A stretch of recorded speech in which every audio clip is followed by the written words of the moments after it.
Good afternoon, Whale Coin Talk community. My name is Noah. I'm here with the final AMA of today, and we're with We Are Going to Make It, WAGMI.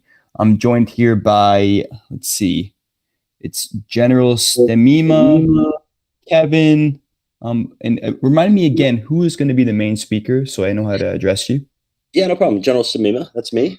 General Stemima. All right. So General, before we start talking about the project, and you guys are building a really cool game, uh, briefly tell us about who you are, your career in crypto, and how you got to be where you are today. Yeah, absolutely. So I'm going to keep this really short. Basically, the four members on this team, we essentially were investors into the original WAGMI token, which kind of was a stealth launch about 2 weeks after GM started to blow up. So we all kind of knew somebody, got into the stealth launch, aped in. Long story short, after a few days, things were going wrong. We started digging. We realized that basically the whole entire team that was that one specific token had dissipated, and there was one guy left. And after about a week, that guy wanted nothing to do with it. I don't think he realized just how much work an actual true token is. So as we continued to dig, we found nobody could get a hold of the original dev who owned the contract and had control over the marketing wallet. So we were originally going to help with the marketing of that original coin. But as soon as we found out that it was probably going to be a rug, the four of us got together and we said, let's go ahead and start a different contract, but let's put some utility behind it and let's make a game.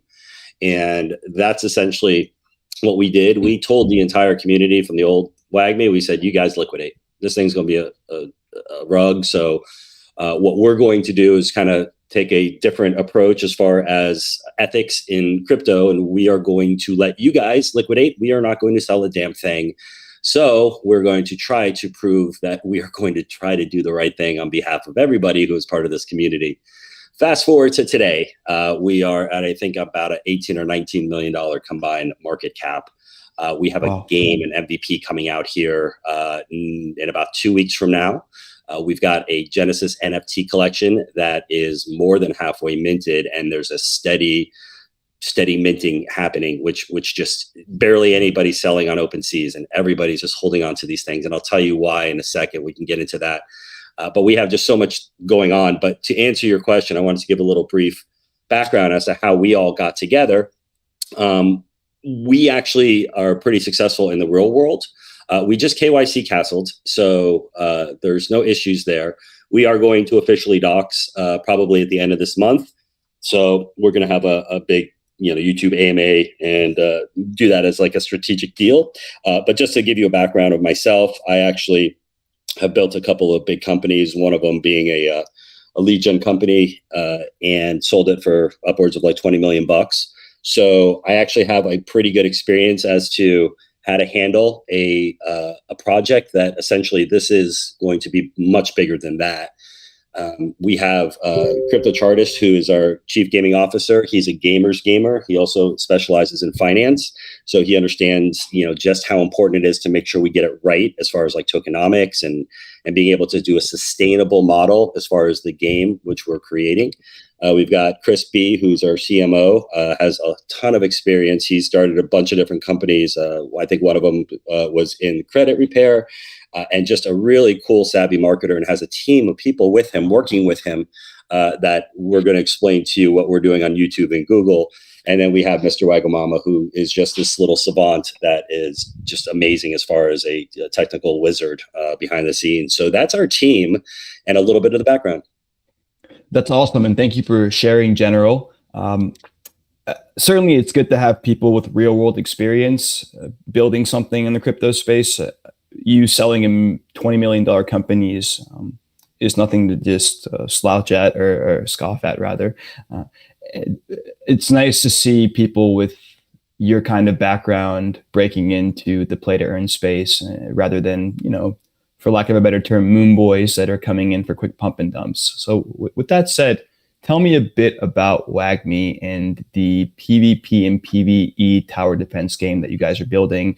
And there's a lot of details, obviously, that I want to ask about as well. But before we get into the nuts and bolts of things, let's get a really quick high-level overview of what you guys are building for us.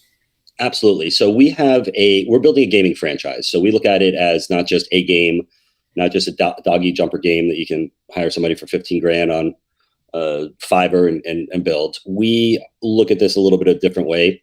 So the first game that we're coming out is a tower defense game, and it is styled after Clash Royale. We did some research. Clash Royale has over $500 million downloads worldwide. It's made billions of dollars since its inception. And it's something that's not very difficult to play. It's more of a strategy game, and it is something that is mobile responsive as well. So what we decided to do is, instead of like what most of the games that are out there where they're trying to just build this amazing immersive like MMORPG and it takes them a year and a half to go to market, we decided that we wanted to have a two-pronged approach, where the first game is something that we can actually create that has lore, and I'll explain to you what WAGMI is and the whole story behind the game, but essentially that we can have the best opportunity for adoption of the real world gamers that we possibly can.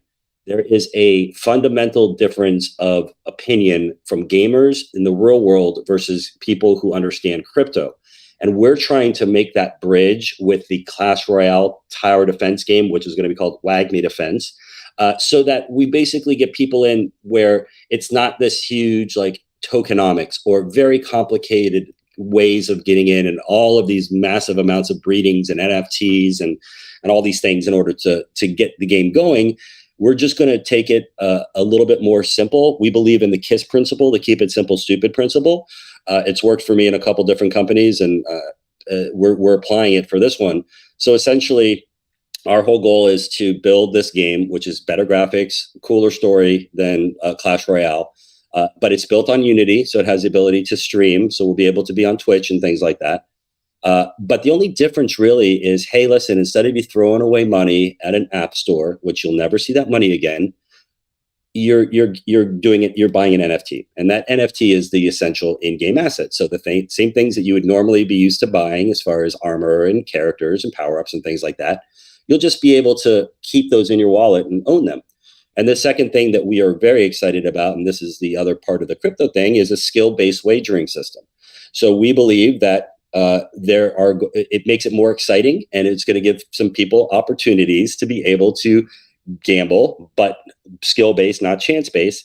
$5, $10, $15, $20 of WAGMI, which is going to be the in-game currency that you have to have in order to play or utilize the wagering system, and make it a little bit more exciting. We do have some play and earn aspects within the actual game. So the more that you grind, there's going to be things that you unlock, like loot boxes and things of that nature, where you could actually start earning a little bit of the WAGMI token, but nothing where it's not just crazy tokenomics and very complication and having to download. Our game is going to be browser based, which means all you have to do is open a URL and press play. You don't have to download anything to your phone. It's playable on your desktop and on the browser. And we are just really excited how things are actually progressing. We signed a 12-month deal with a game development company by the name of Cubics, and they are absolutely murdering everything from A to Z. And they've got experience with blockchain. They've got experience with graphics. They've got experience with UX. They got experience with pretty much everything having to do with a consumer-facing entity, gaming to advertising.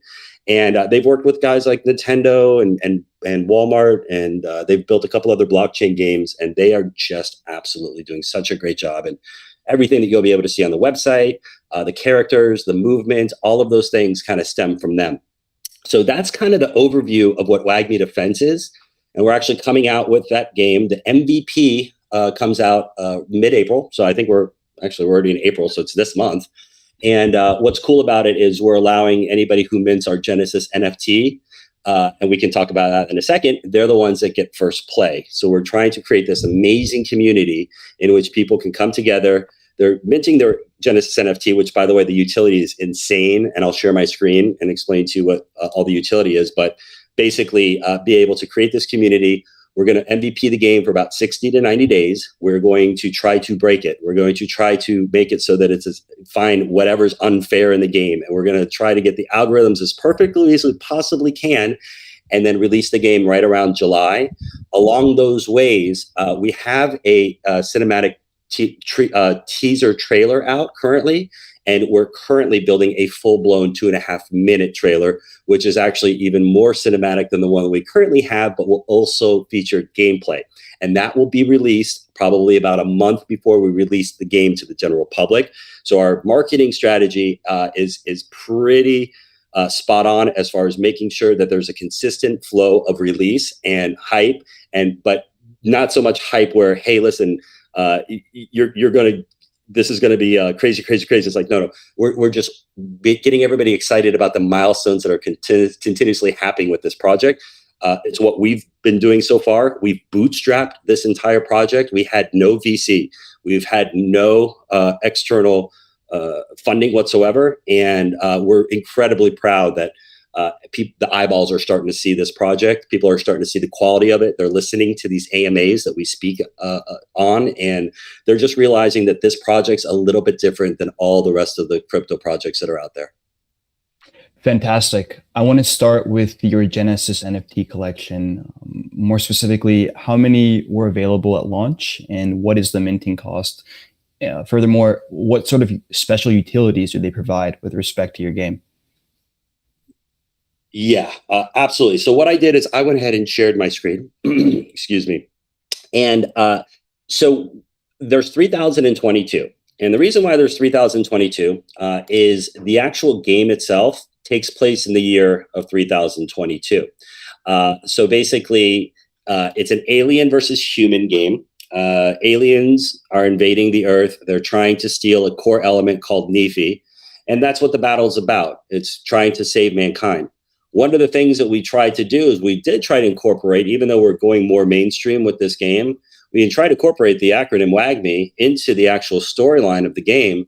So basically, instead of it just being the WAGMI on Twitter, it's really just the battle cry to save Earth, which essentially is the entire human the entire human forces coming together and creating WAGMI defense. We're all going to make it defense, and we're all going to make it against the alien invasion. So we tried to create a little bit of the crypto acronym into it to make it fun. So that being said, 3022. The actual mint page is off the website, and that's where we came up with the actual number. So 3022 total. And one of the things we really wanted to do is, I don't know about you, but I got a shit ton of JPEGs that are worthless. So I was part of that hype, and there's nothing to it, right? It's all about, oh my God, this is going to be amazing, and you're going to get this, and here's your roadmap, and after that, you never hear about anybody else. Yep. We wanted to do something a little bit different. We wanted there to be true utility and realistic utility based off of our franchise, right? Not to promise anybody a 2,500% APY or all of these other tokenomics that are basically going to be completely worthless. We wanted to make sure that we were coming out with this NFT collection so people could, number one, understand what the game was, understand that they're buying into our game and our vision, and that there's actually collateral that backs it up. But third off, that we want people to hold these things. We are probably going to be the first devs that are ever going to say, we're okay if there's no sales on OpenSea. We want people to hold these because there's going to be a 10% tax that we put on our in-game marketplace. So essentially, if there's a in-game NFT that somebody mints and it's an armor or character and it costs $10, it'll cost that person $11, and that extra dollar goes into a wallet, and that wallet gets dispersed amongst the 3,022 NFT holders. So it's basically grow with us, and eventually this thing, as it continuously builds, and we're excited about where it's moving, it's going to be residual income, right? So that's number one. Secondly, we're going to get a founders pack, right? So basically, as part of the Genesis or part of the MVP is trying to make sure that we have as much out there that we possibly can before launch. So we're talking more maps, we're talking about more characters, we're talking about more power cards, all the things that go along with it. During the MVP, it's going to be everybody can play, right? So that's your Genesis pass. Essentially, you're able to play. But right before we actually go to general public, that's when everybody who has one of these NFTs are able to mint every single in-game asset that we are going to have to the general public. So we feel that that's going to be about equivalent of if somebody came in from the general public, it would cost them about $600 to mint every single thing that we possibly had. We're also doing things like the gold armor and human emperor armor. So those things are things that there's only going to be 3,022 ever. Like I mentioned, a slice of the in-game marketplace revenue. Every single month moving on through 2022, as we roll things out. So we're going to be rolling out 350 in-game assets, 8 maps. There's going to be a credit that you get every single month into the marketplace, which essentially allows you to utilize your Genesis NFT as a kind of a Genesis NFT pass in the game and mint more things every single month. So you don't necessarily have to even spend any money in the game if you want to continue to play it with this NFT. Like I had mentioned before, we're excited about anybody who has this Genesis NFT who are going to be our beta testers. So it's going to be about a 60 to 90 day MVP. And because of that, we're excited to allow anybody who holds this, basically is going to be connect your wallet. Do you have the Genesis NFT in there? Yes. Boom, you get to play. And then there's going to be, we're setting up things in Discord where there's going to be channels that, again, check to make sure that you've got this NFT. And then you have access to all of the different conversations, suggestions. Haig found this bug and really create this amazing community of people who are excited about this game and our project and get them to play it first. And then what we also added is by the time we actually launch the game, we're going to do a $10,000 grand prize winner of everybody who's been playing the game up until that point. This is only the first exclusive tournament that we're going to be doing. We do have plans to do more tournaments as we move forward, which we believe is going to be another bit of really cool utility, because as we grow this game, as we're streaming more things, basically there's going to be tournaments that we want to do that are going to be closer to $250,000 or $500,000. And the only way you're going to be able to enter those ones is going to be having one of these NFTs. And then we're going to have the ability for you to potentially say, all right, can I rent out my NFT for the weekend? So therefore, if you make a deal with another gamer, you find him, he's good at it, you can rent out the game and make a deal with him and say, if you win, hey, let's split the profits. That's going to be up to anybody who has that. But we're creating that rental system so that people can do that. The Genesis Pass, let's say that you want to spend more money in the actual marketplace than you get as far as your actual allocation, you get a discount. So we added that in there. And then the other thing that we had is we added future whitelist opportunities. And I'll get into the art in a second. But basically what we did is we hired this guy by the name of Mad Sketch. And Mad Sketch is a comic artist based out of Toronto. He's done a lot of cool things with games. But we wanted there to be an artistic flair that has to do with the actual genesis of the characters. We have 12 original characters that we actually created. He created all 12 of them through the help of and guidance of CryptoChartist. And bear with me, gentlemen, I'm almost done with my monologue. But what we're also doing is we believe that a story along with a game is incredibly important. You know about Chewbacca, you know about Han Solo, you know about Luke Skywalker, you know about their backstories, and it becomes this lore of a story that attaches to the game. So what we're going to be doing as well is we're going to be doing a similar to what Vivi does, is launching small collections of comic books that are original comic books that have different stories having to do with the actual game. I don't know if anybody has seen what Halo has been doing on Prime, but they've got a whole entire series and have created these stories along with it. We didn't even know they were coming out with their miniseries or what have you. We already had this idea ready to go. So that's part of the whole entire franchise that we're building here. So comics are going to be a part of it. And the reason why I went with a comic artist is essentially because it ties into the comics. So a lot there that I covered. So I'm going to take a breath and see if you guys have any questions. Certainly. First question is, between April and July, will only Genesis holders be able to play the game? Yes. Got it. And you mentioned that Genesis holders are going to be able to mint the normal NFTs as well as part of the package. Are these mints going to be free? So that is part of it. Yeah. So basically you're not going to have to spend any money. That's part of the utility of the NFT is once you've played the game and you go to actually, when we go live with it, obviously everyone's going to have in-game assets to continue to play the game. Every asset that we've created up until launch, everyone's going to be able to mint those into their wallet for free. Yes. Got it. But the beta version of the game, all you need is just the Genesis NFT. You don't need the other assets to play. Correct. And we're doing that because it's all about the game. And it's not about the NFTs. It has to be about the game and how cool the game is, and trying to break it. Honestly, hey, I found this bug, or this character just completely sunk after I breathed on him. We need all of that feedback so that we can essentially get that to Cubics. They can fix it, and we have just such an amazing product when we roll it out to the general public. And you might have mentioned this, but what is the minting cost for the Genesis NFT? 0.125 ETH. Okay. All right. That's reasonable. Mm-hmm. Yeah, absolutely. So basically it's just a mint now. And we don't need to be whitelisted, right? It looks like we're minting about 100 to 150 a day naturally.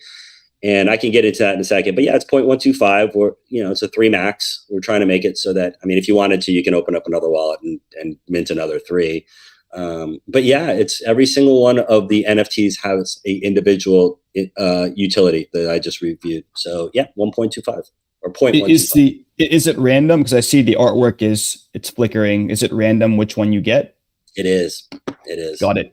Mm-hmm. And so you don't have to be waitlisted or anything, right? You can just go on OpenSea right now and mint. Well, actually, we OpenSea, the floor is higher, so we suggest minting through us. Okay, so and minting through you is going to go ahead.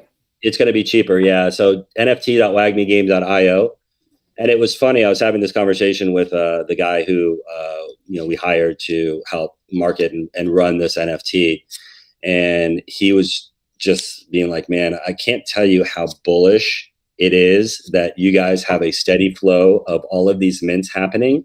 It just shows the strength of your community. It shows the strength of your actual project."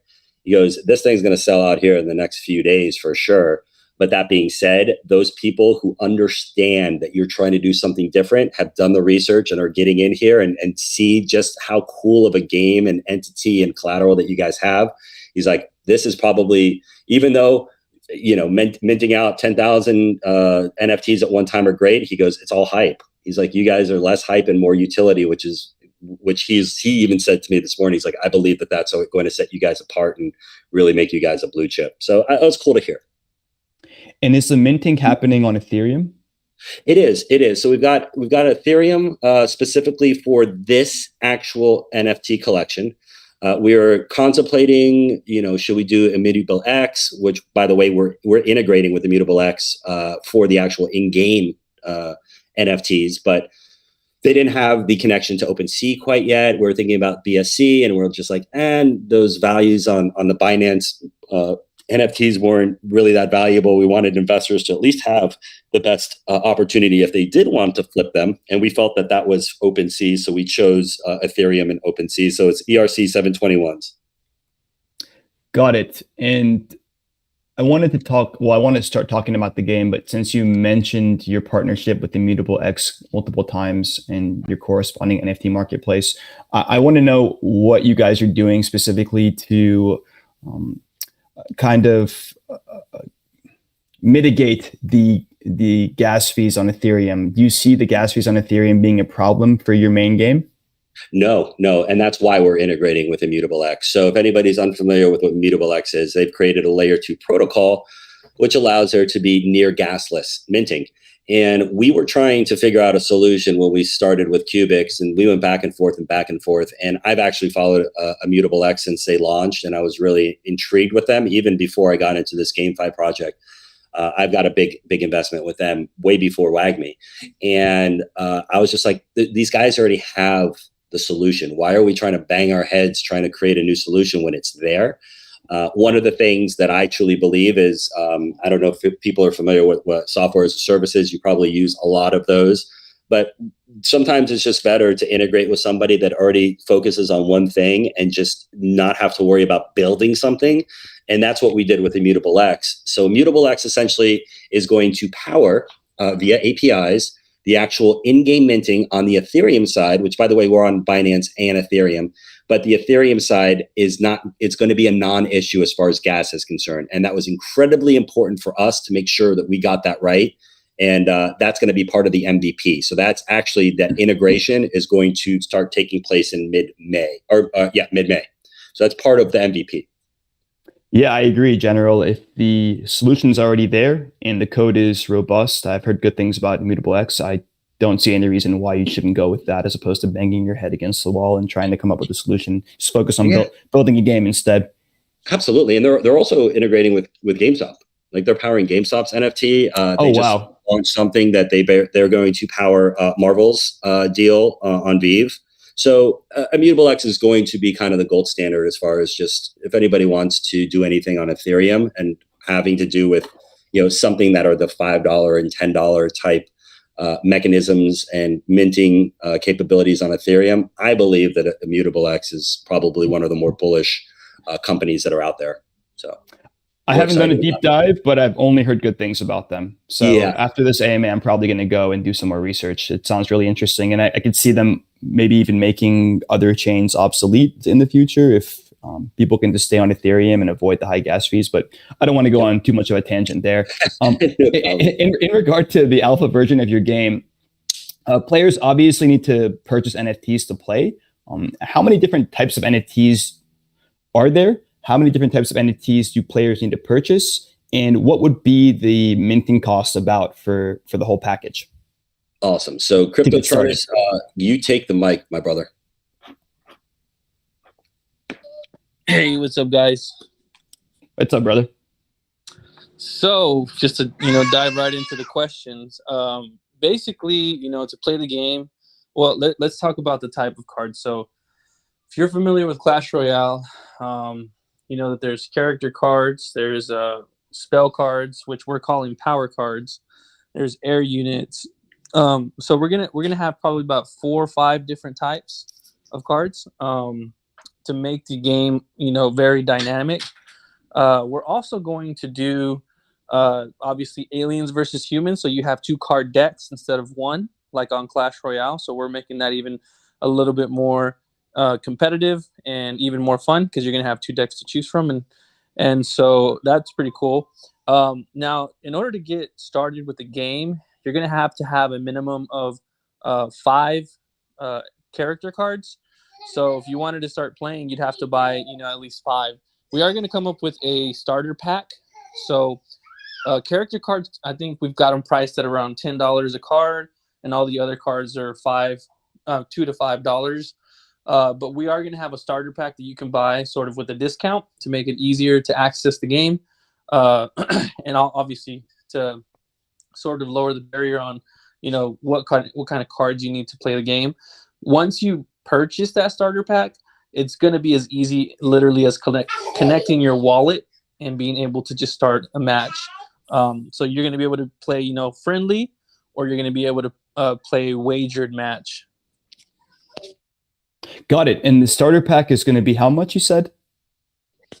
We have not priced that out yet. As we get closer to the public launch, we will reveal some of those details as far as what that starter pack is going to be.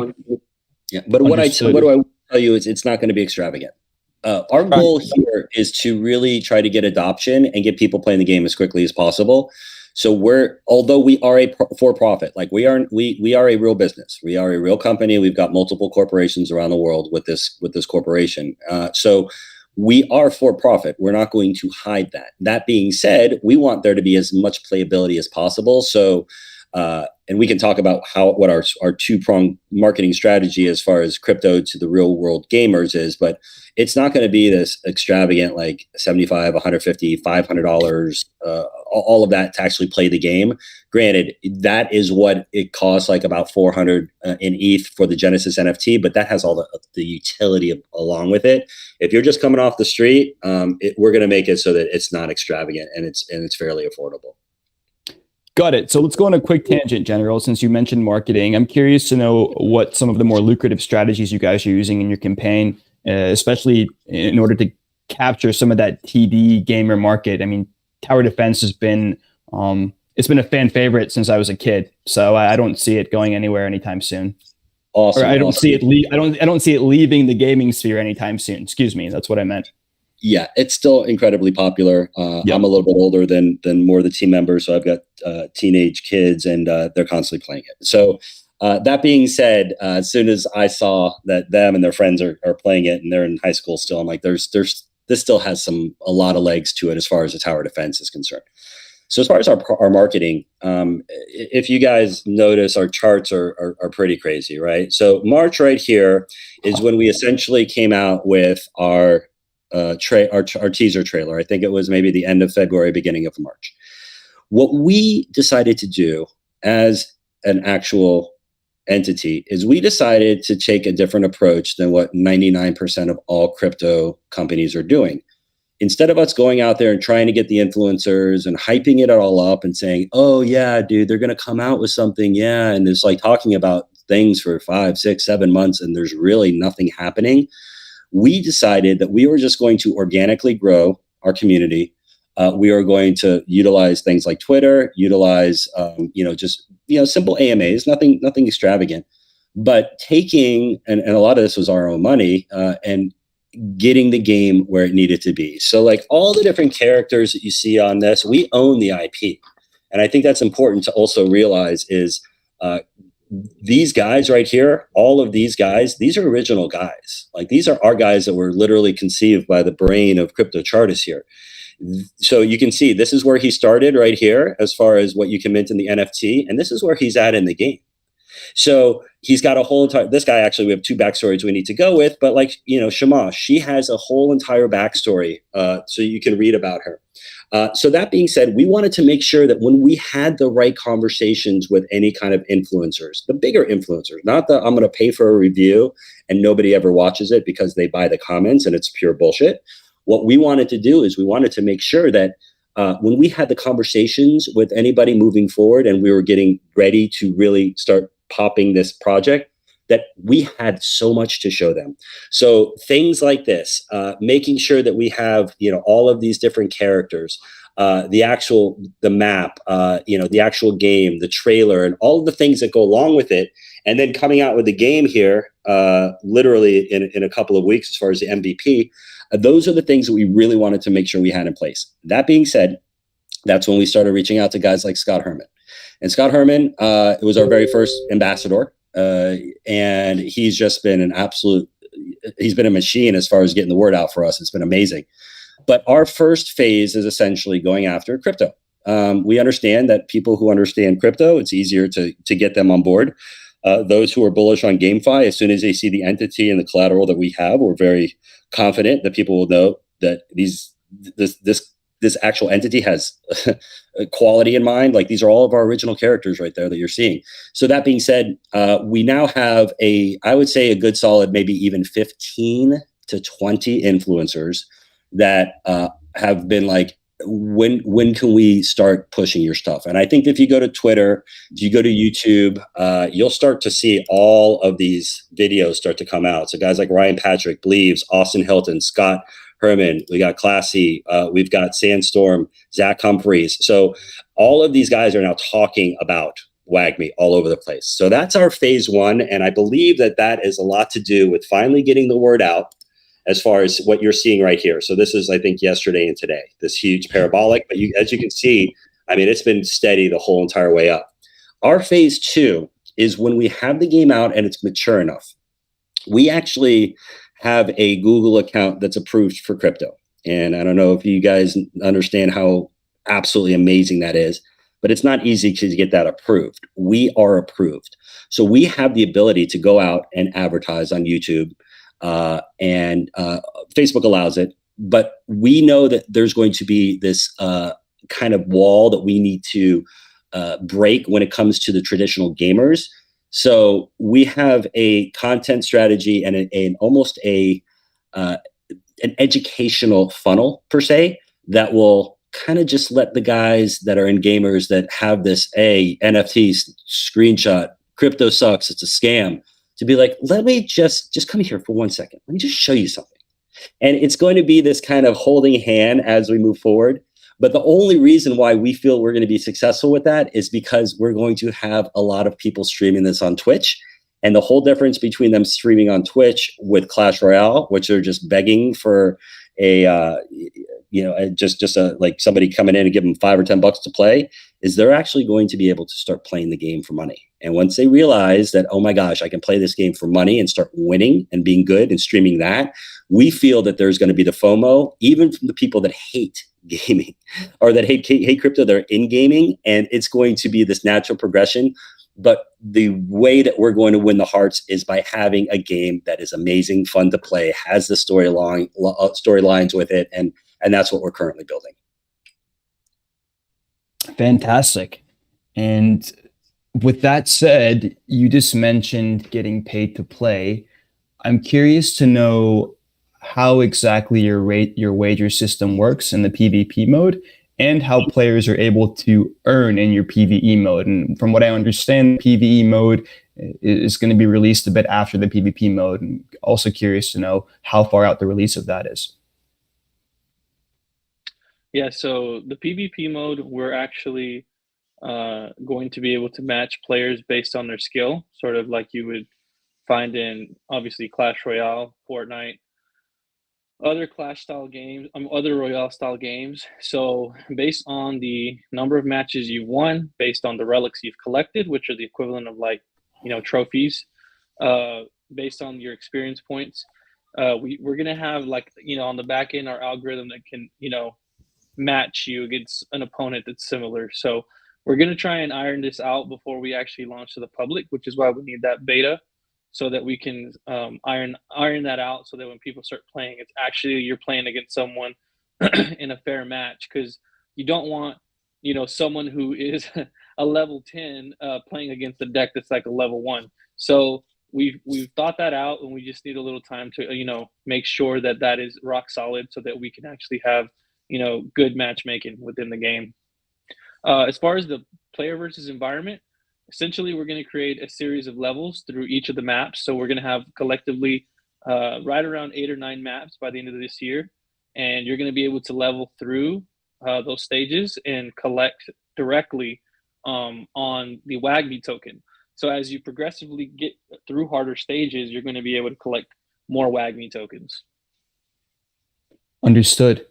And as far as the wagering system goes, can you describe a bit more detail how that works?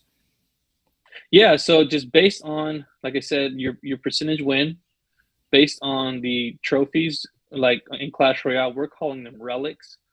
Based on the level of your cards, we're sort of going to combine that and determine, what level of player you are, and then match you up against someone who's similar, so that when you go wager, it's actually a fair match. So how much WAGMI can I put up, for example, in any given match? Is there a cap? So initially, we're going to go with micro amounts, just to make sure that, obviously there's nothing that could go extremely wrong. So probably $5, $10, $20 initially. And as we iron that out, probably we'll go higher than that. And WAGMI, and excuse me, is it pronounced NIFI? Can you correct me if I'm wrong? NIFI. NIFI. WAGMI and NIFI, from what I understand, you deposit WAGMI into the contract, and then the game gives you NIFI. Is it a 1-to-1 ratio? So we're going to base it off of the current price at the time of your wager, so that it's fair to you, so you don't lose. If it happens to go down, you don't lose out on the value of that. But once you transfer it to NIFI, it essentially locks the value from what you converted to, which is WAGMI. So you don't have to worry about price fluctuations of WAGMI. You just wager the NIFI, and once you're ready to cash out, you'll cash out based on the current price of WAGMI, and then you can go and sell WAGMI, and obviously those will be your earnings. Yeah, and let me clarify that a little bit. There's a couple of points I also want to make as well. Everything is going to be based off of USD. You don't have to worry about the calculations. It's very difficult when there's 5 different decimal points, 4 different decimal points, 3 different decimal points to figure out what you're wagering. We're not going to make anybody have to figure that out. We're going to have just a little bit of a a swapping mechanism that basically takes a look at what the actual current price is on the market at that specific time while somebody's doing it, and be like, I want to do the equivalent of, the in-game NIFI, which has been converted from WAGMI, at $5. And there you go, right? We're going to keep it simple, stupid. Again, not going to try to make somebody try to figure out what a percentage is off of 1 trillion. So those are the things that we're actually going to be doing as well. And for your PvE mode, what are some steps you guys are taking to prevent people from abusing? And by that, I mean, you're probably going to have people spamming multiple wallets, spamming the adventure mode, and trying to accumulate as much WAGMI as they can, and then subsequently dumping it on the market. Again, I like to use Axie Infinity as an example, where you have the scholarship program and you have these managers that recruit maybe sometimes hundreds of scholars and have them playing the game simultaneously. They split the token, the SLP token, with them 50-50. And usually these scholars are living in developing countries where they need the money right away. And so what happens is you get an influx of the token hitting the market, and it drives down the price. What are you guys doing to prevent that from happening? So the beauty of what we're doing is that our major earning mechanism is actually not through the PvE mode. So via Axie Infinity's model, that would be an issue, because essentially they dilute their market cap every time they're issuing more tokens to the people who are earning them, which they're earning a pretty good amount. We're not looking to help people make a living off of the PvE mode. It's more of, we're looking to help those who are getting good at the game to earn the majority of what there is to earn through the wagering system, and mostly through the tournaments, right? As well as in-game, loot that will have, a variety of rewards, including cash prizes. So, for example, when you go to Clash Royale, play a match, you get a treasure chest, right? You open it up and you get cards and you get, gems or whatever. And so we're going to have a similar thing, but you're also going to be able to win different prizes within those loot boxes. So the primary earning mechanism is not anything like what you see with Axie. It's actually more sustainable, because with Axie, as you guys have seen, they're actually now switching to a free-to-play mode because, number one, it's too expensive to enter, and number two, they're diluting all of their holders. So they're actually switching and trying to figure out how to make it more sustainable. And so we figure, why not just create other ways to earn and diversify that a little bit, rather than just diluting our holders. And by the way, our total supply is already out, so we can't dilute you guys. So what you buy today is going to be what it's worth tomorrow, okay, in terms of supply. And that's something we're excited about, because you guys can feel sure that we're not just going to flood the market with new WAGMI tokens. So correct me if I'm wrong, the PvE mode is first and foremost meant to educate new players on how to play the game and help them get oriented and up to speed. And exactly. you give them a very minuscule amount of WAGMI, just as a, just a little consolation prize, if you will. There you go. Correct. That's exactly it. Yeah, it's a thank you for getting educated. Now you can really get started on the game, earning all these other ways. Got it. And I know the cards are NFTs, and I know that pretty much the power-ups, anything else that you see in the game is going to be an NFT on the back end. How many different types of NFTs are there? I'm not sure if you mentioned this already.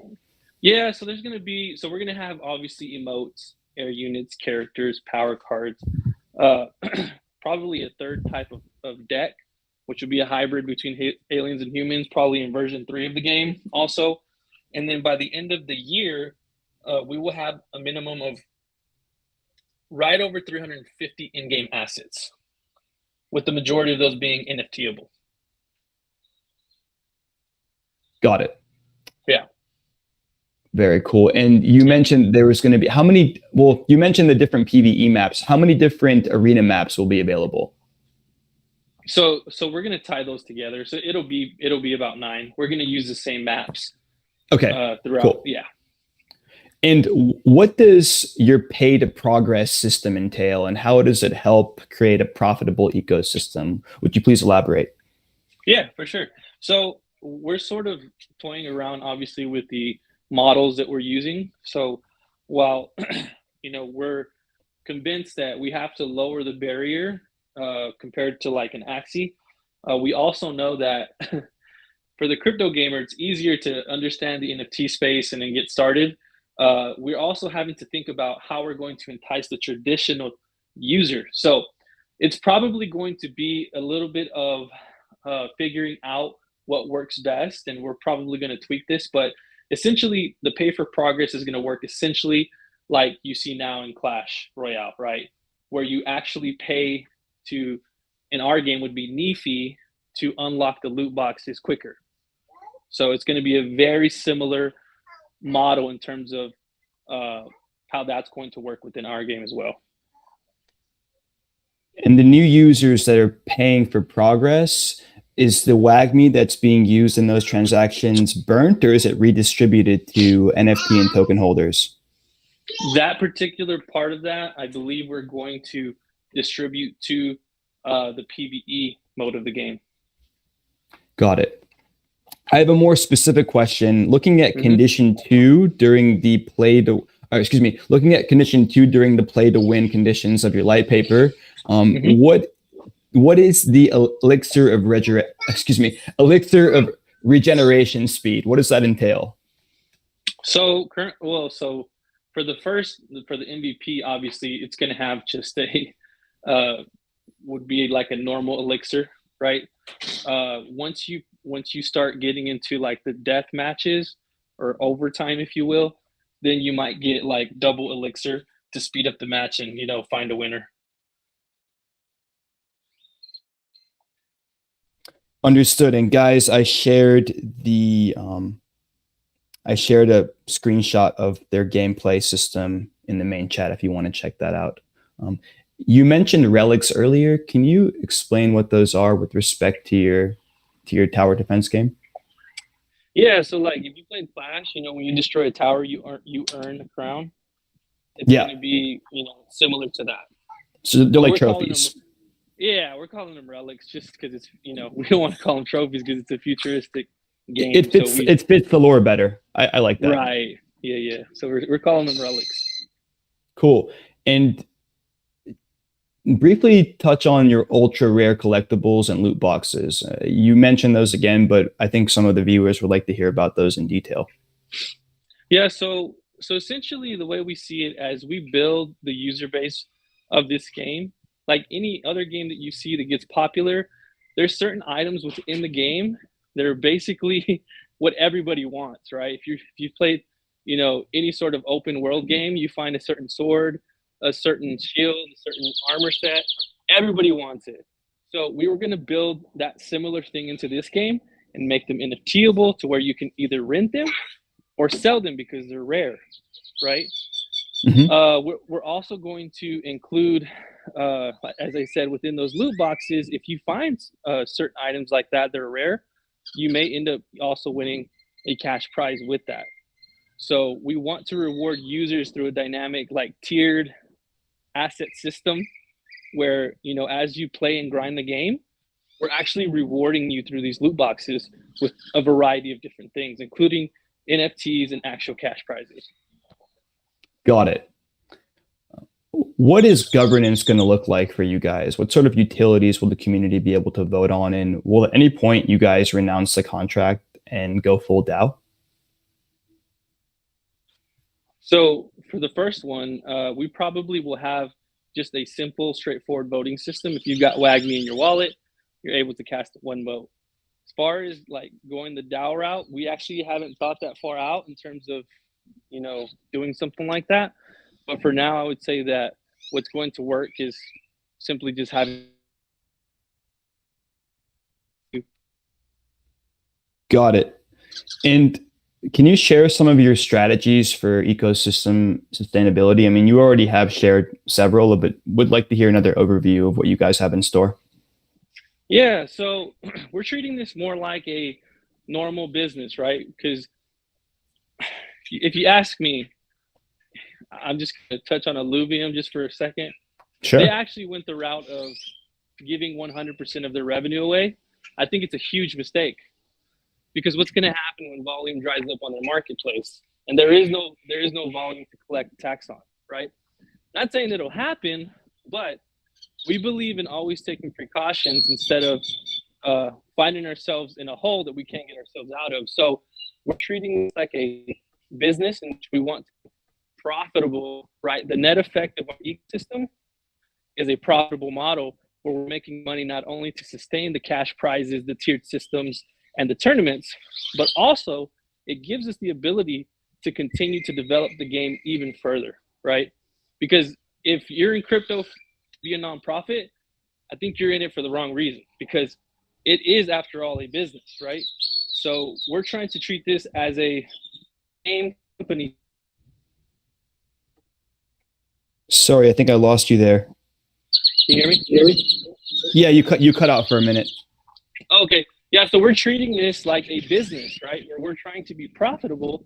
The only difference is we're a game studio who happens to be using blockchain and is more interested in giving back to the users than what you typically see with the studio. So we're like that hybrid in between. We're not completely DeFi and we're not completely centralized, right? We want to sort of have some levers to play with in case, something goes wrong. We want to have some control to make sure we protect our investors and our user base. Got it. And I can get with that hybrid model. I think it's a good route to take oftentimes, especially when you're building a project like yours. Yeah, right. That's one of the things that we really wanted to make sure that we did. We wanted to do what our strengths are, and that's building a company.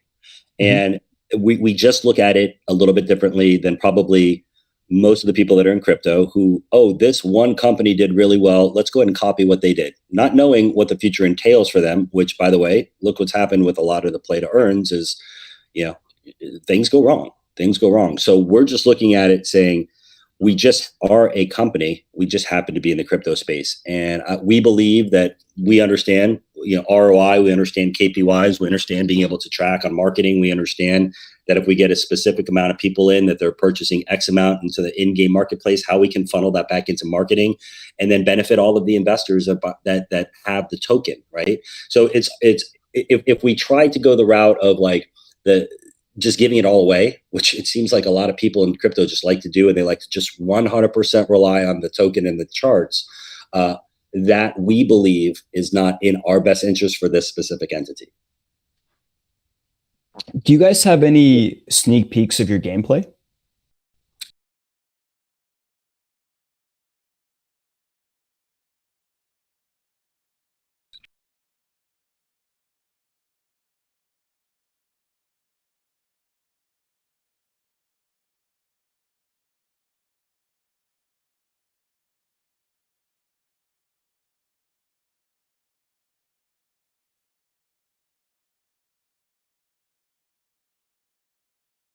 Share for now, right? Of the actual game itself? Yeah, I mean, we don't have to give them the video. Maybe give them, a couple screenshots and see.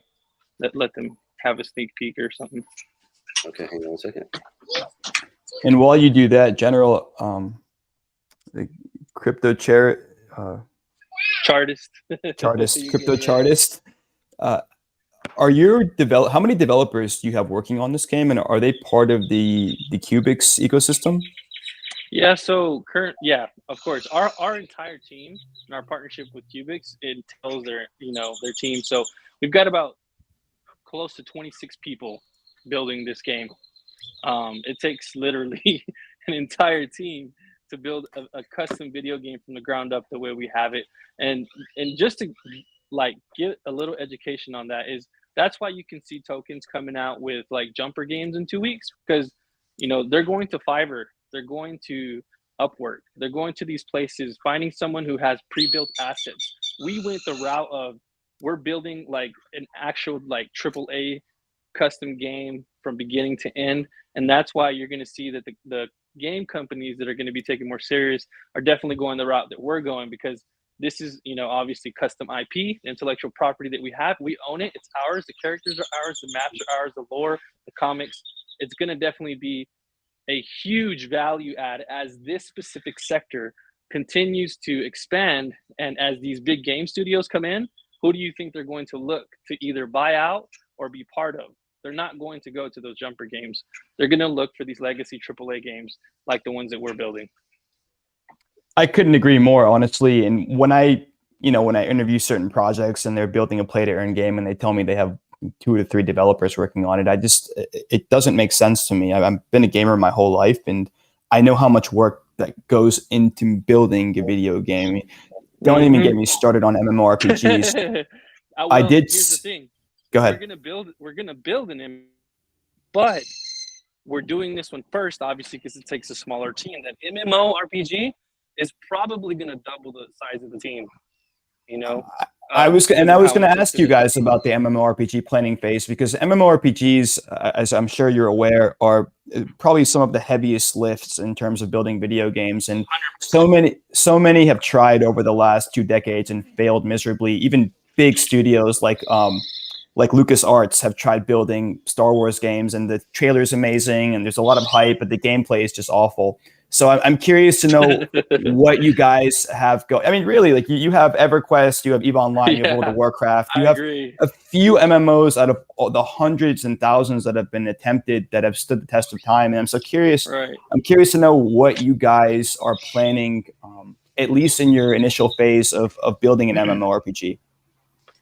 Yeah. So me being the CGO, I'm currently, working on this, the planning phase of it. I couldn't give you any details because I haven't quite landed on exactly how it's going to look, or the mechanics or the in-game economies. I'm doing a lot of research along with the team that we have to see what would be something that's not only feasible, but would be fun, right? Like you said, a lot of people have tried it and it's a very difficult thing to pull off. Whereas with this first game, it's obviously something more simple, straightforward, easy to play, probably a little easier, but you're right. MMOs are very difficult to sort of nail down and get right. But we believe that once we've proven ourselves with this first game, we're actually going to be able to take that user base and transfer or take them from that game to this game, because they're already going to be bought into, our franchise, so to speak, right? So there's a reason why we strategically started with a mobile game, because of what you just said, right? Without starting with a user base, it's 10 times harder because you're basically introducing new lore, new gameplay, new everything, and nobody knows who you are, right?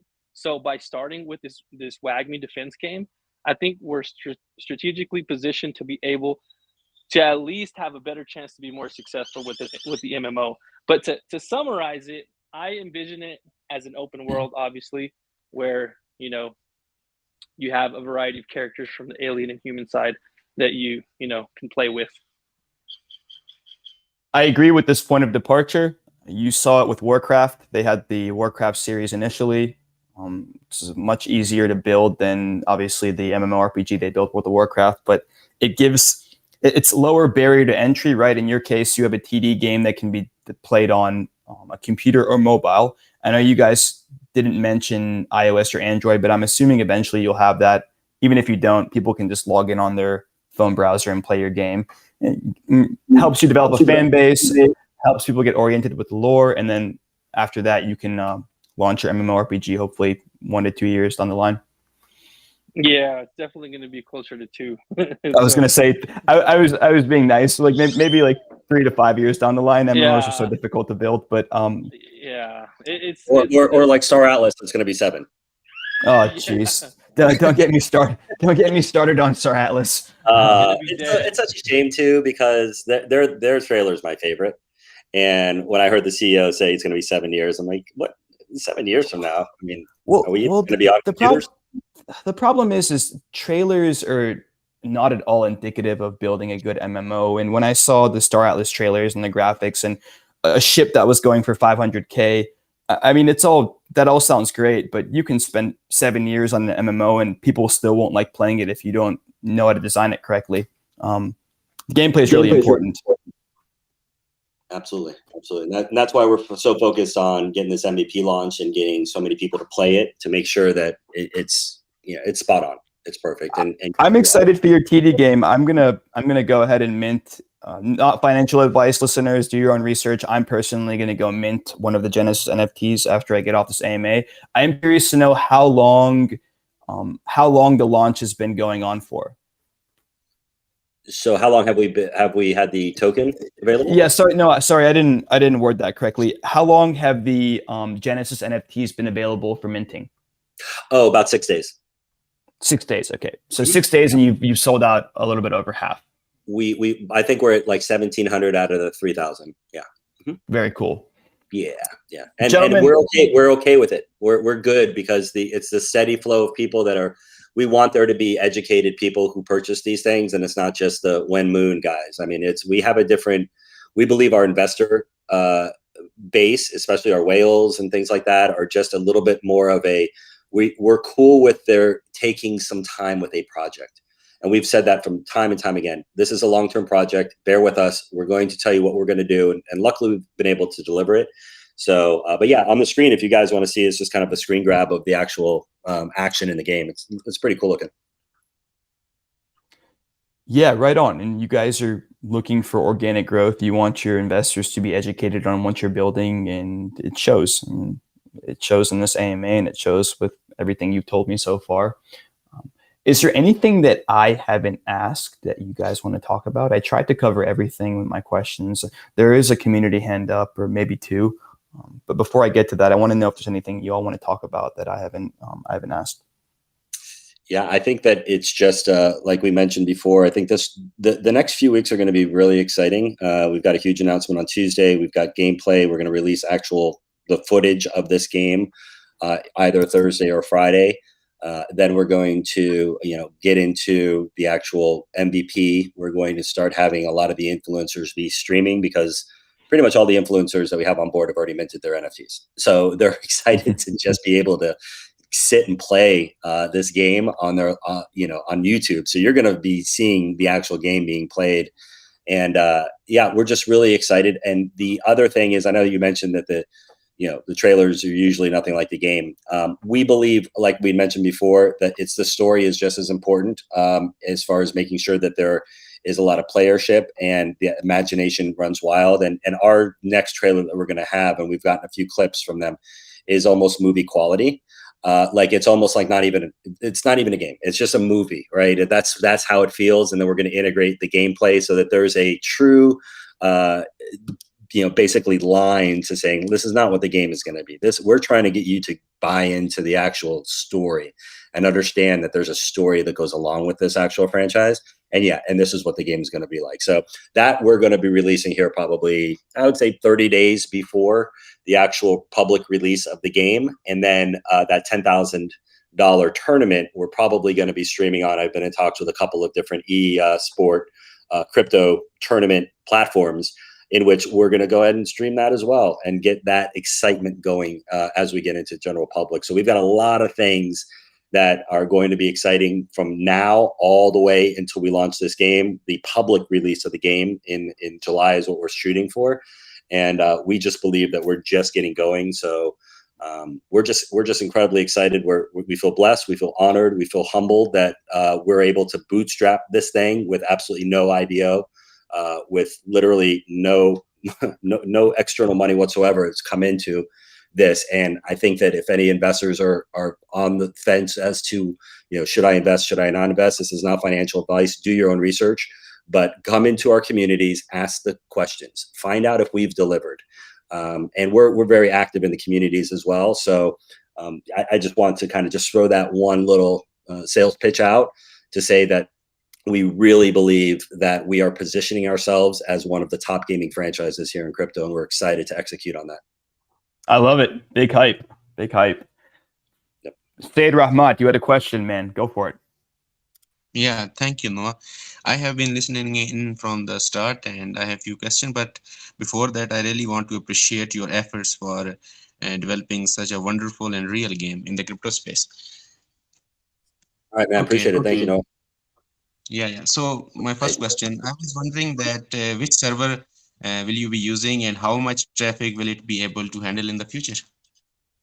So because it's browser based, it's going to be in the cloud, and there's going to be redundancy all over. I believe the first rollout is going to be AWS. We're going to utilize that, and we're going to see how it goes. I understand Amazon, they're a book company, but they actually have a pretty decent infrastructure as far as their back end. So we're going to be using AWS as far as, from what I understand, the actual game, and being able to make sure that we've got the proper redundancy and the different points around the world, so that it streams properly.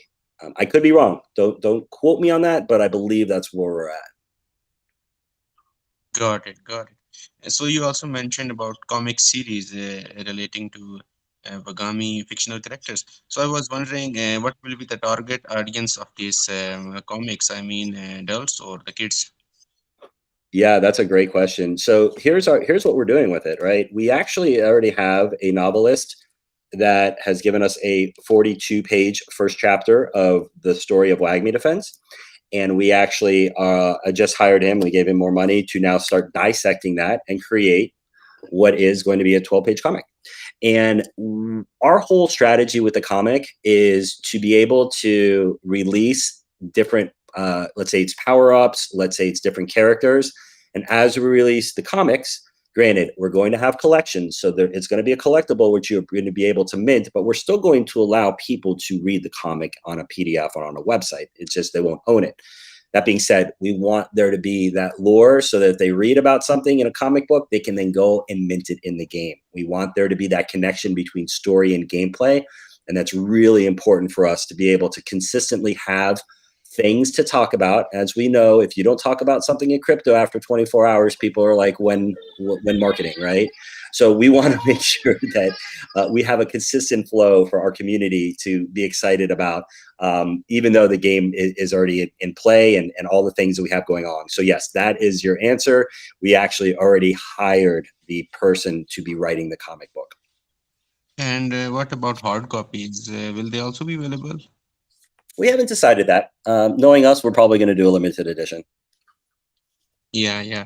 Okay, moving to my next question. On your white paper, I've read, and you also mentioned about that you have 12-month contract with Cubics to solidify game evolution and updates. So it got me thinking that when the 12 months have passed, who will be responsible for updating the game and adding the new maps and the features and fixing the bugs? I mean, will you be renewing the contract with Cubics? Well, 100,000 million%. I mean, they're amazing to work with. That's not even in the back of our minds, like, oh, what are we going to do? We continue to move with Cubics, and we actually would love it if they have, like, the guys that are building our trailer, they have the real engine chops to be able to build the MMOR. So as far as we're concerned, everything that Cubics has been doing, you'll see the rigging of the characters, the 3D characters. They're ready to go for the MMORPG, because we have them in the trailer. So they're doing such a good job that I wouldn't be surprised if Cubics continues and does the MMORPG as well. Understood. I was just thinking that will there be any limit on number of matches a player can play in a PvP mode when the full version is out? I think the matches. No. Yeah. No. There's not going to be any limit. Yeah. Yeah, but we will figure out ways, though, that people can't do some like smurfing of accounts and come in and out of different levels and take people's money. Like, that's part of the things that we're really trying to make sure that we iron out before we launch the game. And so that, again, it's so important that there's a fair play and it's all skill based, and we're going to try to find out all the different ways. So to answer your question, would there be a limit? There would be a limit on somebody who has a 10-0 record. Absolutely. We won't let them wager $20. They'd have to go back to the $2 deal. So there's going to be all of those mechanisms and those algorithms that we're going to build in the back end to make it fair. Yeah, it makes sense. Moving to my final question. On your white paper, I've read, and you also mentioned about the specific play to win conditions, and there are total 5 of them. So I was wondering that will players be able to customize these conditions in friendly fights, for example, increasing or decreasing the time, for example, in condition 2, etc.? As always, we've gotten good suggestions from the community. That's actually another one that we may consider. We have not thought about that specifically, but there is one thing I did not mention about the game that I think is very important. We're actually building a custom a custom tournament, like sort of dashboard for not only tournaments that we run for the entire game, but also for clans. So if you have a clan, or if you have a particular group of friends that you'd like to have tournaments with, you will be able to set those conditions and be able to run your own tournaments within your communities. Awesome. Thank you for answering. I had a couple of questions, and thank you for answering them really well. Thank you so much, No guys. problem. Best of Thanks, Saeed. Great. Thank you, everyone. I don't see any more hands up, actually. So that brings us to the end of the AMA. Gentlemen, I really enjoyed talking to you. You guys are building an incredible ecosystem. Very cool game. Awesome NFT diversity. I like the integrations with Immutable X. I like the fact that you guys brought Cubics on board to handle all the gaming aspects. For people that joined the AMA late, would you please give us a quick summary of who you are, what you're building, and why they should invest in your project? Yeah, I just saw in the whale group that I was going to make something quick, and they laughed. I will do as quickly as I possibly can. Essentially, what we're building is a tower defense game that is we're trying to position ourselves as a Clash Royale of crypto, but without all the complicated tokenomics, but with an actual cool story behind it. So, for example, what you see on the screen, if you can see the Emperor, those are all original characters that we've created. You can go to our website, WAGMIgame.io. You can research all the characters. You can research exactly what the entire project is, what our story background is. But we're just positioning ourselves as a company, and I repeat that, a company, not a crypto project, that is trying to get a game out that is fun to play, that people have a familiarity with. 500 million downloads of Clash Royale is a good base to work off of. Get them into our ecosystem, have them playing the game, enjoy it, having fun, loving the actual story, and then just having a small couple of differentiating mechanisms within our game, which are, instead of you throw money away at a app store, you actually can mint your NFTs and have ownership of your game assets and potentially sell them down the line. And secondly, if you want to make it really interesting, you have the ability to do wagering, which is skill-based wagering, in which you're going to utilize the WAGMI token. That's going to be the currency that you have to be able to use in order to have the wagering system. So again, the game we're coming out with is WAGMI Defense. We have just over 1,000 of our Genesis NFTs still available. The amount of utility, we believe that we're going to set the gold standard as far as what utility really should be for an NFT collection, and we're really excited about it. Everyone who's minted it, we barely have any resales on OpenSeas, and we're proud of that. We are excited that people see the value in an NFT collection rather than just a JPEG and a bunch of hype. Those can be minted. You can go see all of the utility at nft.wagmigame.io. And if you're interested in actually investing, we actually are up well over 100%. I believe we're at a combined market cap of somewhere up between 18 and $19 million. We bootstrapped this entire project, so we're really proud to where we're at as far as the market cap is concerned. And you can purchase the token on either Ethereum or through BNB. And I think that is as short as I can get. Well, that was awesome, General. Gentlemen, thank you so much for joining us today. I wish you guys the best, and I'm looking forward to playing your game when it comes out. Awesome, Noah. I appreciate it, man. Good to meet you, dude. Likewise. Cheers. All right, cheers. Bye.